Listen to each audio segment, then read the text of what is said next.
ఇది చిన్న బిస్కెట్ల లెక్క చిన్న పిల్లలకు కానీ పెద్దోళ్ళు కానీ టైంపాస్కి తినేందుకు కప్పెడు గోధుమ పిండి, కప్పెడు బియ్యం పిండి, రైస్ పిండి, కప్పెడు చక్కెర, మనము కప్పెడు నీళ్ళు పోసుకొని అలా బాగా కప్పెడు నీళ్ళు పోసుకోవాలి.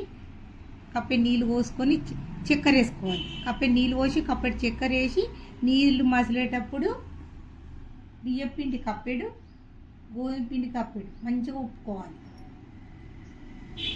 ఉప్పుకొని మంచిగా బిల్లలాగా వేసుకొని గోలించుకోవాలి. టైం పాస్కు పెద్దోళ్ళు కానీ చిన్నోళ్ళు కానీ తినేందుకు బిస్కెట్లు లైట్, ఎక్కువ తీయగా ఉండేది, ఎక్కువ సప్పగా ఉండేది. బాగా తీయగా ఉండేది, బాగా సప్పగా ఉండేది. మీడియం చిన్నగా జల్దీ అయిపోతాయి చిన్నపిల్లలు పెద్ద టైం పాస్కి తినేందుకు.